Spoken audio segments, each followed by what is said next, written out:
Hey everyone, how's it going? I hope everyone's having a great week so far. This week, I wanted to chat a little bit about a topic that I was thinking about and have come across several questions about lately. And the topic has to do with how to accurately determine that when you are trying to lose weight, whether you're actually losing body fat or muscle mass. As I'm sure everyone's familiar with at this point, you step on a scale in the morning and it tells you your weight. But that weight, that number that you see on the scale is comprised of a whole bunch of different things inside your body, right? It's really telling you the total weight of your body. Simplistic point of view, we always think about this is how much I weigh. This means this is a determining factor of how much body fat I have. But in reality, your weight is made up of much more than just your body fat, right? You have to take into account things like your skeleton, your bone, your muscle, the water in your body fluid, the food that's in your digestive system, any kind of other stuff that might be in your body. It's anything and everything that's in your body, right? So it's your organs, your blood, everything, right? Primarily, though, we think about this as associated with my body fat. And when people try and lose weight, the idea, the goal of any weight loss should primarily be to lose body fat, right? And not necessarily lose anything else, right? So you don't want to lose muscle. You certainly don't want to lose bone. You certainly don't want to lose some of your organs. Everything else generally in your body is stuff you want to keep around. But for most people, they're concerned about removing some of the body fat in their body. And I think most people know this, but when most people go into a weight loss journey and they try to lose weight, really they don't lose much of anything else but muscle mass or body fat, right? There can be some fluctuations in the amount of water in your body. It can be fluctuations in the amount of food that happens to be in your body, unadjusted food, that type of stuff.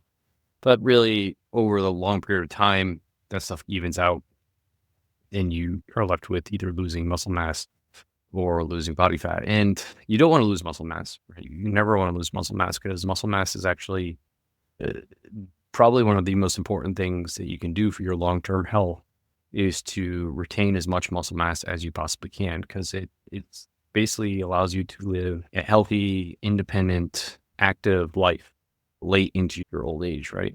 And the more muscle mass that you lose earlier on in your life, and the harder it becomes to build as you get older, the less independent, generally the more unhealthy and the less enjoyment out of life you come, and that ends up resulting in shorter lifespans. Right? So we want to keep this muscle mass, as much muscle mass around as we possibly can.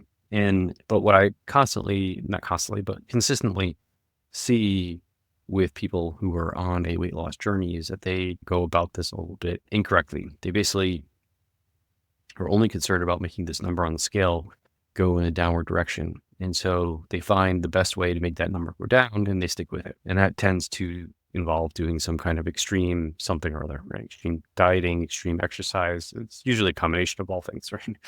Extreme dieting, extreme exercise. And that looks like, for example, a lot of fasting and then a lot of cardiovascular exercise because that burns the most calories and feels the hardest when you're doing it.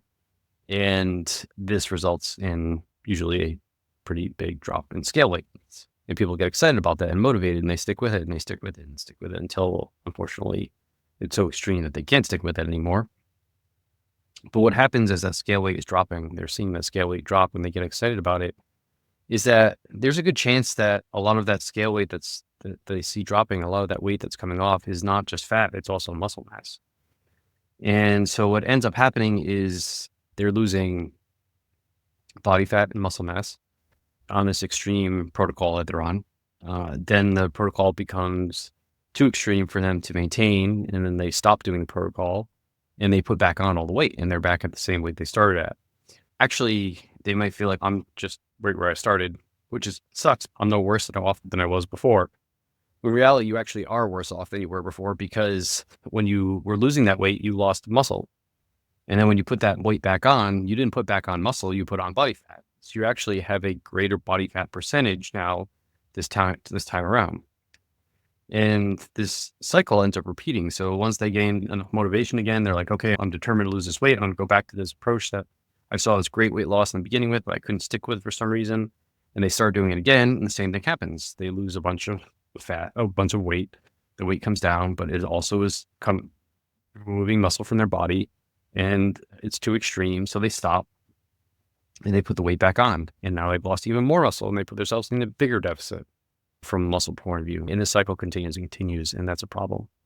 So I wanted to talk a little bit about how to know when you are losing weight, whether you're actually losing muscle mass along with the weight. And so I wanted to give you some signs that you can look for to say, hold up, I think I'm taking the wrong approach here. I need to do something differently because I feel like I'm losing muscle in addition to body fat here. And that's not really what I want to do for all the reasons I talked about before.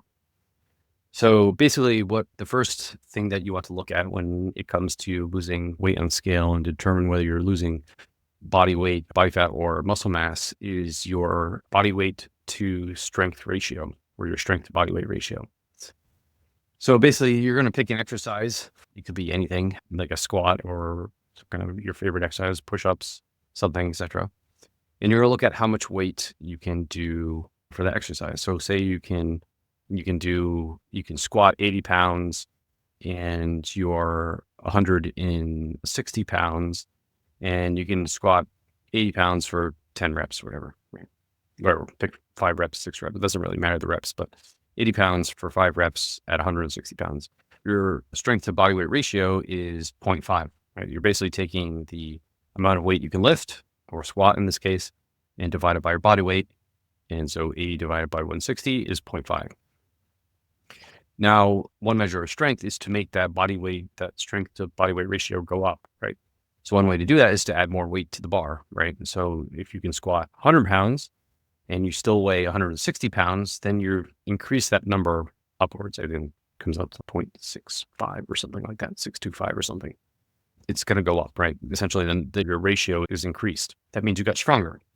But there's another way to make that ratio go up, and that's actually to lose weight. So you can still squat 80 pounds for 5 reps, 10 reps, whatever it is. But say you weigh 125 pounds or 126 pounds or whatever, right? You weigh less, whatever it is.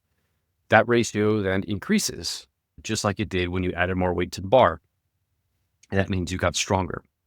So it's usually, unless you're untrained, it's usually hard to really increase the weight that you're squatting, in this case, a lot when you're trying to lose weight, right? It just, generally, you have to put yourself into some kind of maintenance or caloric surplus, which doesn't lend itself to weight loss. So when you're in a caloric deficit trying to lose weight, it's hard to add weight to the bar. But you can keep your strength, if you can keep your strength the same, or relatively the same, and your body weight decreases, then you're proving to yourself that you're getting stronger.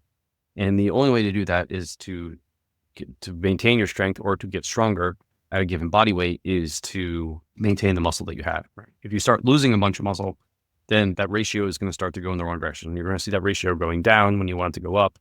And that's a sure sign that you might want to stop and pause or rethink the approach you're taking, because you're probably losing muscle in addition to fat. So you want that strength to body weight ratio to stay the same or to increase as you lose weight. And if you see that, then pretty good sign that you're probably losing mostly body fat. The next thing to look for when you're losing weight to make sure that you're not losing muscle mass is to look at your waist circumference. So it's hard to actually grow your waist in a way where you're not adding body fat, right? So usually you don't see people's waists grow because they're hypertrophying or growing the muscle around their waist. It's very hard to do that. Those muscles don't grow very much, but people do tend to store a lot of body fat around their waist. So if you start taking waist circumference and you see that number going down, that's a good sign that you're probably losing body fat and not losing muscle, right? So the waist circumference going down, basically you take a tape measure, you exhale, standing up, I'm not standing up, you exhale, take a tape measure a soft tape measure right above your belly button usually is your waist, measure that all the way around. And you want to do that once a month, and you want to see that number going down over time as the scale continues to move down. And that's a pretty good sign that you're losing body fat. And the third way that complements the waist circumference is usually measuring people's either upper arms or upper thighs. Now, the upper arms and upper thighs are places where people tend to add muscle. So what you generally want to see from someone is their waist circumference going down, but their upper arms or upper thighs perhaps staying the same or even growing a little bit. So you want to see those circumference measurements in the upper thigh or upper arm potentially going up or staying the same, and while the waist tends to taper in.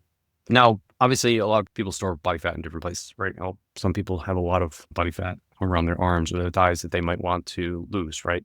So in that case, you might see those numbers go down. But what you don't want to see is the definition of your arms staying the same.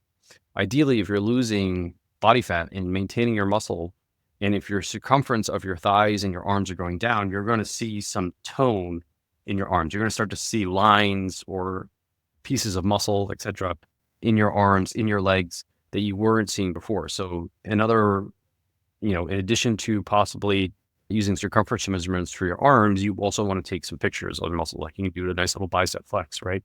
Take a picture of that. You don't have to show it to anyone, just keep it for yourself, right? And that over the course of months, when you take your circumference measurements, also take your picture of your bicep. Do you see more definition in your bicep or in your triceps, in your arms, or in your flex your leg? Do you see more definition in your leg than you were seeing before, even if the circumference measurement is going down? If you're losing muscle, you're going to see no more definition. It's going to look relatively the same, and the numbers are going to be decreasing. And you probably won't see a lot of change in your waist circumference, in which case you probably want to stop, hold off, rethink what you're doing, and make sure you're actually taking the right approach to body fat and maintain muscle. So those are the three approaches. Basically, you want to look at your body weight to strength ratio or strength to body weight ratio, measure that, keep track of that for certain exercises that you're doing. Then you want to, once a month, measure your waist circumference. Ideally, you want to see that coming in and getting smaller over time. And then you also want to measure and take photographs of your upper arm and upper thigh and look for either maintaining your upper arm and upper thigh circumference, or if they're going down, seeing more definition in your upper arm and your upper thigh in the way of muscle. If those look off, and those three metrics look off, and you're losing weight on the scale, then you're probably I'd be a little concerned about the amount of muscle mass that you're actually losing in addition to body fat. In which case, then it's time to stop and take a look and figure out what you're doing. If the approach you're doing is right or not. That begs the question of what are the things that you need to do to try and maintain as much muscle mass as possible. The first thing you need to do, the biggest lever that you're going to be able to pull in order to maintain muscle mass while you're losing body fat, is to strength train. You have to strength train. It has to be challenging. It has to be hard. It has to be full body. And yes, picking up weights, something that is providing some resistance to your body. And usually I suggest that people strength train around 2 to 3 times per week, full body resistance training workouts. And like I said, it has to be challenging. It doesn't have to be a barbell. It doesn't have to be dumbbells. It doesn't have to be super crazy stuff, but you have to challenge your muscles in some ways. It could be body weight. It could be using a suspension trainer. It could be using some bands. It could be using kettlebells. It could be a combination of all those things.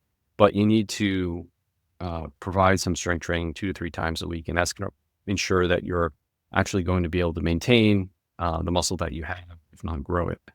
The next thing you need to do is make sure you're eating enough protein, because the muscle that as your body is breaking down everything to lose body fat, sometimes it will break down some muscle. You want to give your body enough protein so that it can rebuild or repair any kind of muscle that it might break down. And eating about 1 gram for your ideal body weight. So whatever you want to weigh at the end of your weight loss journey, you want to eat that in grams of protein per day. And then you also want to make sure you're getting enough sleep. So then the sleep, 7 to 9 hours of sleep, sleep is giving the opportunity for the body to build, maintain, repair any muscle that's in your body. And so like what I said at the beginning, what I see a lot of people doing is this extreme protocol where they're severely restricting calories, usually incorporating a whole bunch of fasting, which means they're not eating enough protein almost always. They're doing a whole bunch of intense cardio sessions, long duration, intense cardio sessions every single day. They're not doing enough strength training. And then because of those two stressors on their body, they're not sleeping very well. So they have a trifecta or the perfect recipe for losing muscle. And that ends up how they end up losing it, just as much muscle as they do body fat, and putting themselves in a worse position. So I hope you find that useful. Some tips on how to gauge your weight loss, whether you're losing body fat or muscle mass. There are a whole bunch of tech options out there that I'm not going to talk about today because I could go in for a whole nother video on all the technology. But these are 3 simple, low cost ways that are accessible to everyone, whereas the technology can be flawed and it can be out of reach for a lot of people. So these are ways that anyone can basically measure their muscle and body fat loss using simple, cheap protocols. If you have any questions, please drop them in the comments below. Happy to answer them. If you're struggling with your own weight loss journey and you need some help, I do have some one-on-one coaching spots available. So please reach out to me. You can direct message me or just any way you want to privately get in contact with me. I'm happy to talk more about it. But the best way to inquire about one-on-one coaching is to go to my website at rjbhealth.coach. Click on the schedule discovery call button on the homepage and fill out that form, and we can chat a little bit more about one-on-one coaching if you need that. And then lastly, if you like the content I'm putting out on a weekly basis, the best way to stay up to date with that is to join my newsletter. Again, if you go to my website, rjbhealth.coach, click on the newsletter tab at the top, enter your email address. You'll be signed up for the newsletter, and then you won't have to stalk me on social media, and I'll just email you all the content that I put out. It's a little bit easier to keep track of. So I hope everyone has a great week. Find this video useful. Again, if you have any questions, please let me know, and I'll talk to you all soon.